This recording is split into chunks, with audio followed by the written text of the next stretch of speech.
Et monsieur Page, selon vous, pourquoi cette décision d'organiser un sommet pour la démocratie? Les Américains, depuis déjà 2 siècles, se sont auto-persuadés et cherchent à persuader le monde qu'ils sont en quelque sorte en charge d'une mission quasi divine, celle d'exercer un leadership sur le monde. Or, ils font ça à partir de ce qu'ils considèrent être leur légitimité de parler de la démocratie et des droits de l'homme à partir des conceptions qui sont les leurs. Or, la démocratie, c'est un droit universel, un droit concret qui existe à travers le système international qui est admis par la quasi-totalité des pays du monde et qui se nomme la Charte des Nations Unies. Et quand je dis que c'est très concret, ce sont bien sûr dans la charte, à travers la charte, les pactes, les principes, les conventions, les résolutions, comme le pacte sur les droits socioculturels, sur le droit au développement, sur les droits civils et politiques, dont une des préconditions du droit est le respect du droit des peuples à l'autodétermination, c'est-à-dire le refus de l'ingérence, de la non-interférence, le respect de la souveraineté. Or, pour les Américains, un droit qui sont admises par la communauté internationale sont considérés comme des obstacles à leurs prétentions hégémoniques et à leurs yeux, elles sont obsolètes en quelque sorte et il faut s'en débarrasser. Autant dire que le sommet autoproclamé pour la démocratie qu'ont annoncé les États-Unis est une caricature, de mon point de vue, qui cache mal son véritable but. Et ce but, c'est de ressusciter une nouvelle guerre froide, plus agressive, plus dangereuse encore.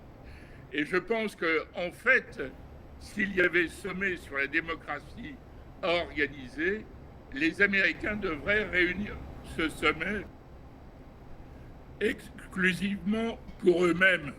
Alors on voit que vous avez mentionné tout à l'heure, monsieur Page, que la démocratie est plutôt un droit universel, que tous les peuples du monde ont le droit à la démocratie. Alors si on souhaite vraiment discuter d'un système politique meilleur pour le monde entier, donc on a vu que la Chine a été exclue et la Russie aussi. Et on voit que le porte-parole de Kremlin a annoncé que, je cite, les États-Unis préfèrent créer de nouvelles lignes de division, diviser les pays en bons selon eux et en mauvais selon eux. Donc, quelle est votre observation là-dessus? Ce que l'on peut dire, je crois, c'est que les États-Unis cherchent surtout à réorganiser leur précaré, c'est-à-dire ce qu'ils considèrent comme être des pays vassaux. Ce qui tend à démontrer qu'ils sont, de mon point de vue, sur la défensive et qu'ils ont besoin de montrer leur leadership au moment où la crédibilité de celui-ci est aujourd'hui ouvertement contestée.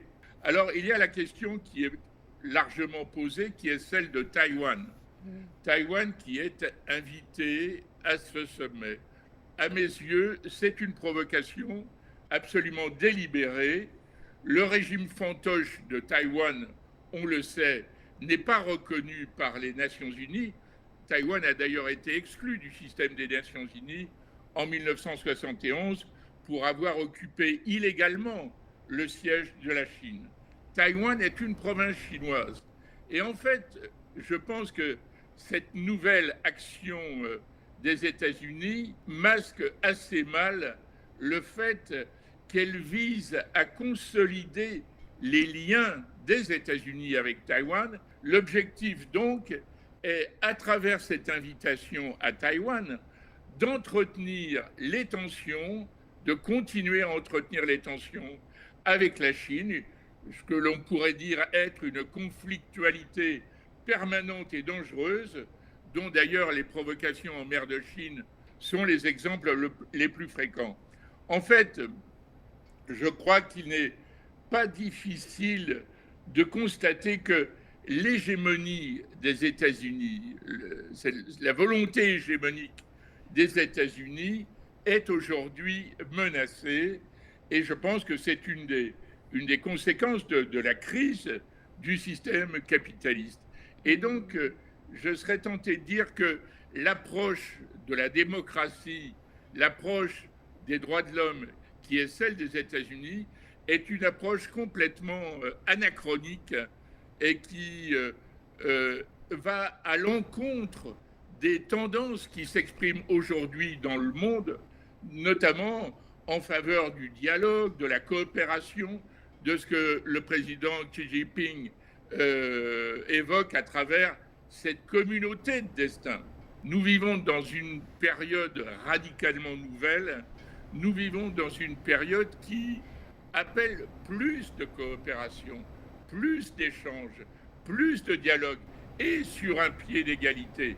C'est d'ailleurs, écoutez, assez significatif de voir que les Américains eux-mêmes aux États-Unis, pour 50% d'entre eux, considèrent que la démocratie américaine ne fonctionne pas. 41 millions de gens aux États-Unis vivent sous le seuil de pauvreté. Si on n'est pas capable de tirer les conséquences, les conclusions de ce constat et de voir en quoi la démocratie dans les pays occidentaux dits pays développés est en fait bafouée par le refus de répondre aux besoins des gens.